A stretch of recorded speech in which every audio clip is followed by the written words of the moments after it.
ब्रह्मचर्य जीवन जिसका है उसमें कभी कोई अभाव नहीं खटकता हृदय। इतनी संतुष्टता, इतनी शीतलता, भीषण सर्दी, गर्मी, वर्षा, कभी हमें याद नहीं कि जुकाम भी हुआ। ब्रह्मचर्य एक महान बल, महान तेज है जो कभी तुम्हें झुकने नहीं देगा। यदि गृहस्थ में धन पर विजय प्राप्त करनी है, धन की कामना और धन चाहिए उसकी पूर्ति, तो संत सेवा, बीमार की सेवा, गौ सेवा ये जरूर करनी चाहिए। और शास्त्र आज्ञा करता है 10%, लेकिन 10% बेईमानी की कमाई का नहीं। अगर बेईमानी की कमाई का किया तो तुम भी नरक जाओगे और जो दान लेगा उसका भी पतन हो जाएगा। अधर्म की कमाई का, धर्म की कमाई का अगर 1 रुपया भी तुम किसी को दोगे तो लाखों के बराबर होगा।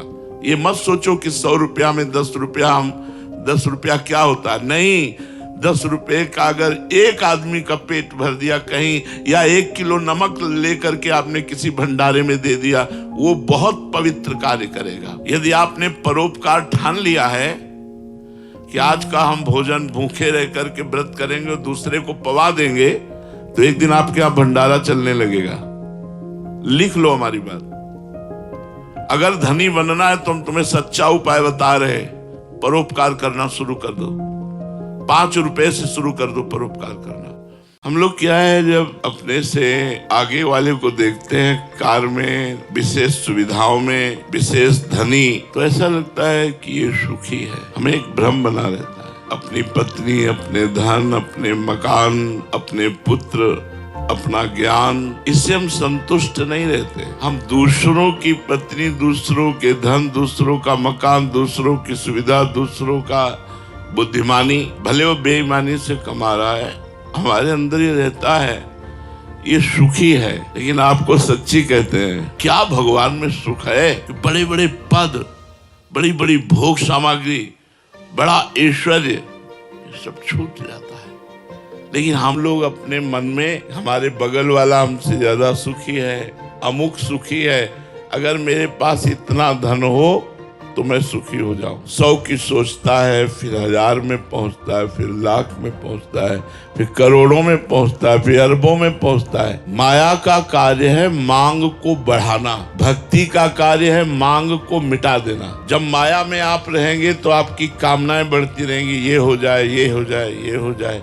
और जब भक्ति होगी तो ये होगा, जोई जोई प्यारो करे सोई मोहि भाव। प्यारे जो करेंगे वो बहुत अच्छा करेंगे, बहुत अच्छा करेंगे, विश्वास करो। एक भगत जी किसान थे, तो प्राय ऐसी प्रसिद्धि होती, जो सिद्ध महात्मा होते हैं वो कामनाओं की पूर्ति कर देते हैं। लोक में ऐसी प्रसिद्धि का ऐसा नहीं, तो वो वर्ष भर सेवा ऐसे करता रहा। तो एक दिन बुलाया और कहा, बेटा मैं तुम्हें आज ऐसी चीज दूंगा, उसकी कीमत में त्रिभुवन भी नहीं है, तुम महाधनी हो जाओगे, जाओ गंगा स्नान करके आओ। वो तो निहाल हो गया बात सुनकर कि महाधनी हो जाएंगे। आया, नहा के बैठा, बोले किसी से कहना नहीं, ये बहुत गुप्त है, महामहिम है, राम राम जपा कर। मतलब उसको तो एकदम लगा यार, मतलब उदास होके चला। चरवाए लोग बोले, भैया राम राम, कोई संत भगवान के पास से आ रहे हो? कह रहे किसी बता नहीं है, तो चरवाए को पता है राम राम बोल। तो बाबा जी 1 साल से सेवा करे तो हमें लगता है मतलब फुसला दिया, ठग लिया, ऐसा चैन नहीं पड़ी। वापस लौट के बोले, गुरु जी एक बात। बोले समझ रहे। वो झोली ला, उठा के झोली लाए, बोले ये हीरा है, इसको बेचना नहीं, इसकी कीमत पूछ के आओ बाजार से। जानता नहीं था हीरा क्या होता है, किसान आदमी।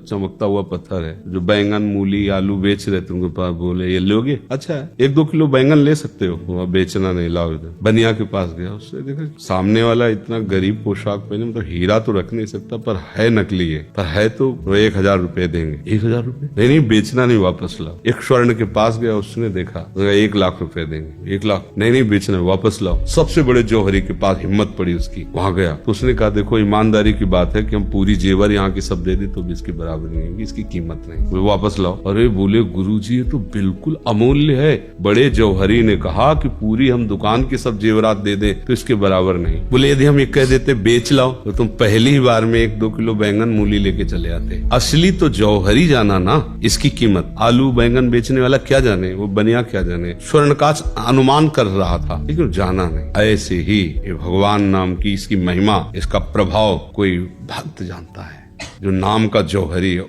तुम्हारा दूसरा कोई कल्याण नहीं कर सकता।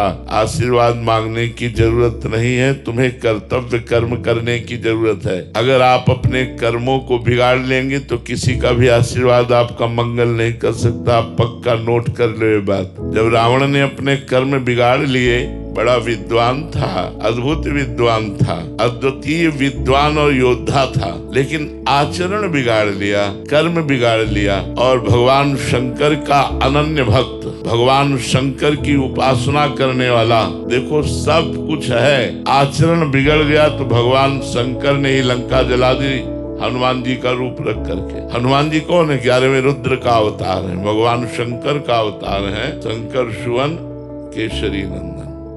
भगवान के प्रति समर्पण है नहीं, खूब मनमानी रुपया इकट्ठा किया, मनमानी भोग भोगे, मनमानी आचरण किए तो इनका परिणाम भी तो मिलेगा। और इनका जब परिणाम मिलेगा तो भोगना बहुत कठिन होता है। कह देना बात सहज होती है, अरे यार हम देख लेंगे बाद में, नहीं देख पाओगे। ऐसे भयानक भयानक पीड़ा और कष्ट है कि केवल स्वयं को भोगना होता है, दूसरा कोई नहीं जानता।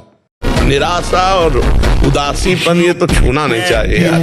हार जाए तो भी जैसे जीत पे उत्साह, ऐसे उत्साह होना चाहिए। आज हार गए लेकिन कल हम विजय प्राप्त करें। क्या मुर्दे जैसा जीवन, जो इंद्री जैसा चाहे वैसा डाउन कर दे, जैसा चाहे वो हमें शोक दे दे, दुख दे। थोड़ा सा साहसी बनो।